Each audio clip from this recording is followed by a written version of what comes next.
The links to John Channel here over at Subscribe. Sorry, I got a mailbox. You want to drop me a comic or something in the mail, let me know via email, biancazombie603@gmail.com. So I don't hate these people, these useful idiots, these globalist mouthpieces, exactly because they're just the puppets. They're not the ones pulling the strings. So I think they think they're pulling the strings, and then they just never look up. They look everywhere else but up. And I don't hate them because it's things are too far gone for that. You can't turn the ship around because too many things have been set in place. So this mentally unhinged, useful idiot is talking about Utah.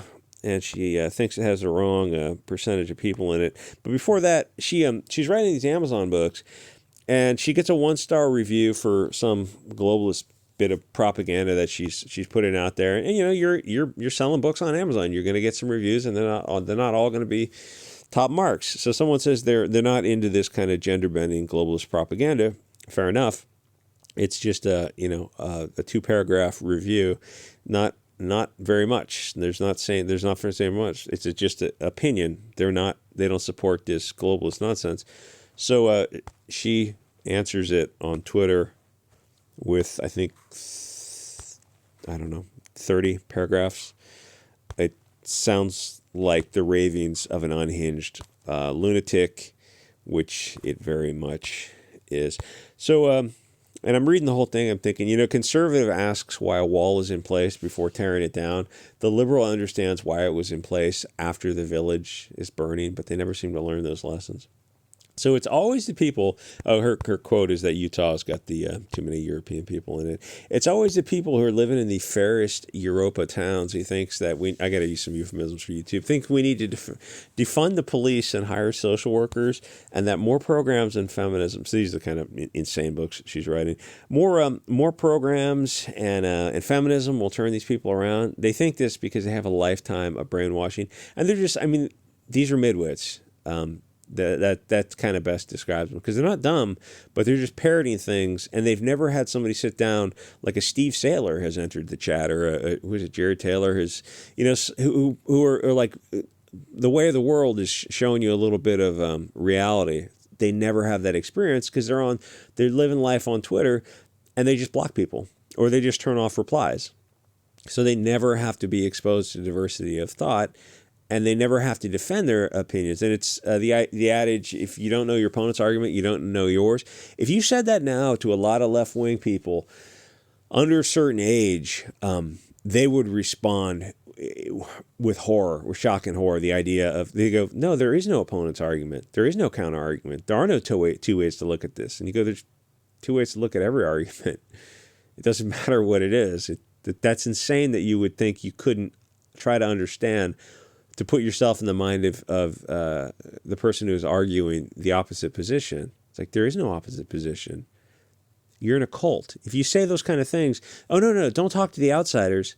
That's cult behavior. These people are in a cult. Nature abhors a vacuum. You get rid of religion, and for whatever positive or negative it might have been, it's a certain amount of stability.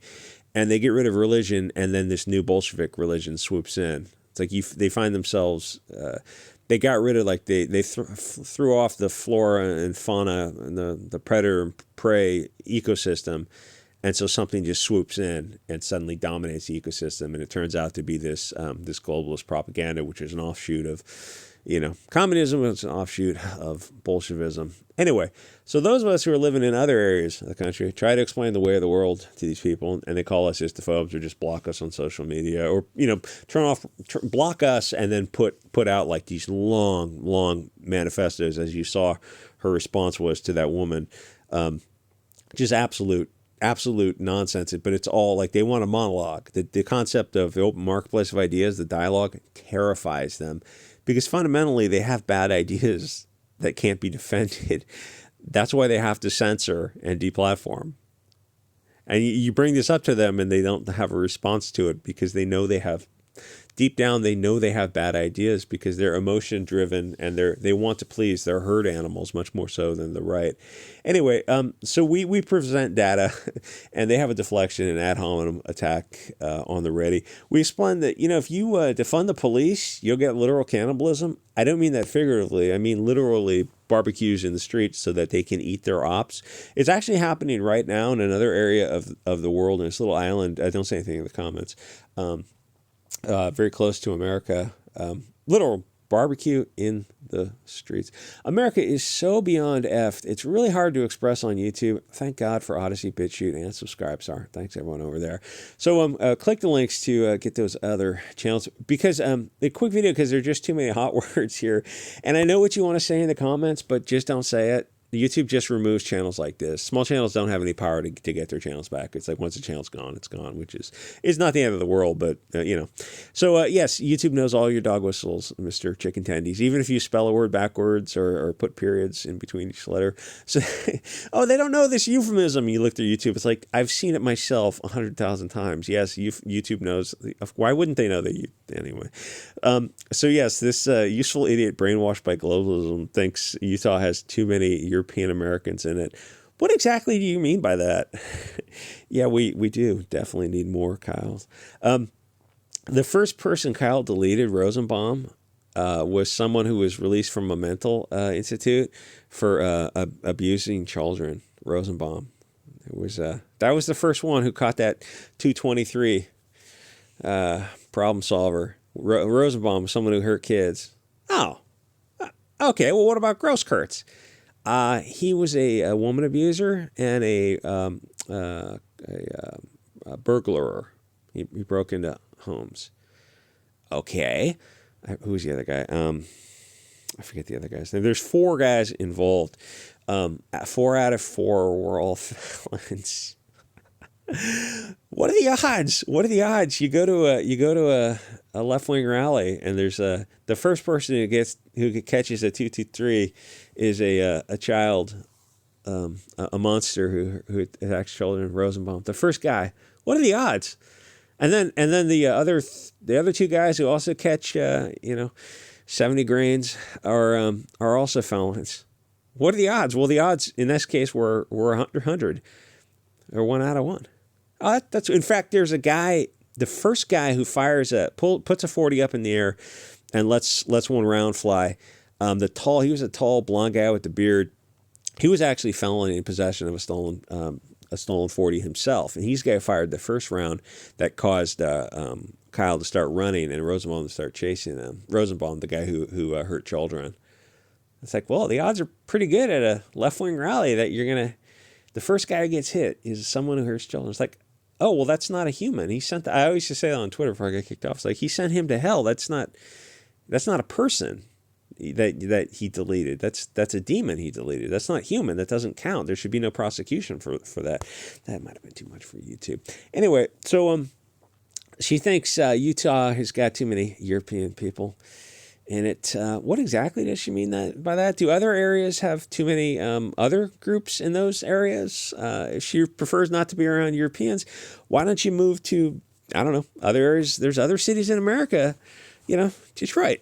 She moved there, for example. I'm sure you'd just thoroughly enjoy it. So what exactly is it about European people that she finds objectionable? Some of the Scandinavian countries have cities that are 100% of this blonde-haired type of people. They have the highest quality of life on earth. So I don't see your logic here. And that simple statement, what I just said, nobody's ever presented that to her. And you look at them, and it was, to his credit, Gavin McInnes, to his credit. I know he's con ops. I've done videos on this. I get, and to see, who was that? Emily Yukis did a quick talk with him, and to his credit again, he had her on for like 10 minutes, and she just bent him over and had her way with him. She just destroyed. It was so awesome. But he allowed her on. He didn't get rid of her. He's done some cool things. So Gavin is doing this. This is years ago. He's talking to this girl, and she's talking about socialism and the Scandinavian model, and Gavin goes, yeah, but those people are all, blonde hair, blue eyed people. And she just said, yeah, but they're, what is it, homogenous or heterogeneous? They're all one people. They're all blonde hair, blue eyed people. So is it applicable to say the Scandinavian model can be extrapolated to a group that doesn't look like them? Because, historically that hasn't worked. So are you saying that to have the Scandinavian model successfully, you have to all be one group of people of one tribe? And she just she looked like a trained hitter, because that was like the first time she actually had to defend her beliefs. And as soon as somebody shines a little disinfecting sunlight on these ideas, the ideas fall apart instantly, because the left wing has bad ideas that can't be defended in the open marketplace of ideas. That's why they don't defend their ideas. They censor and deplatform because they have to censor and deplatform. And when they get sufficient power, their ideas will come from the muzzle of a Liberty device. So what exactly she has a problem with European people over? I'm not quite sure. You know, I will say that her comments feel like anti-white virtue signaling, because she and her family live in a wealthy white area. So why doesn't she move to a non-blonde area? Nobody ever stops to ask these people questions. You know, they say, like, we're going to deconstruct and diversify society. Is it going to be better if you do these things? Oh, well, my college professor, media banking and government, told me it would be. Except they all live in lily fair, blonde hair, blue eyed areas.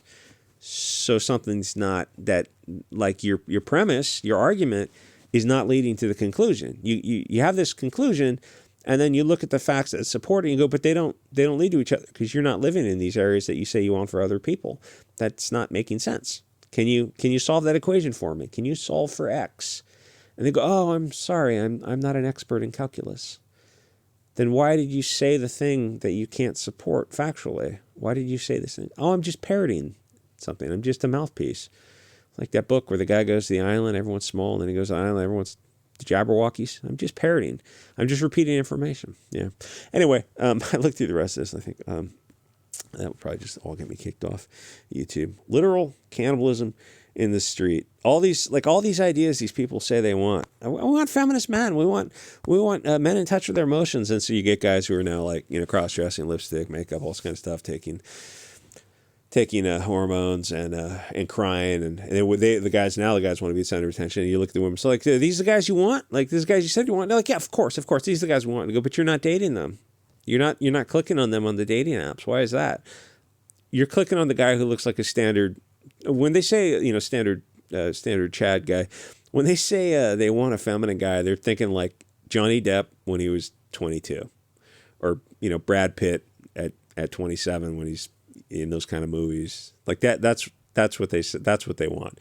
And they look at the guys who are, you know, 300 pounds, and they're you know, they get lipstick on and dresses, and like, but these are left wing guys. You gonna date them? And like, no, they're single at 28, and then 35, and then 38, and then by that time it finally dawns on them. It's like, I'm dealing with the consequences of my own actions. Weird.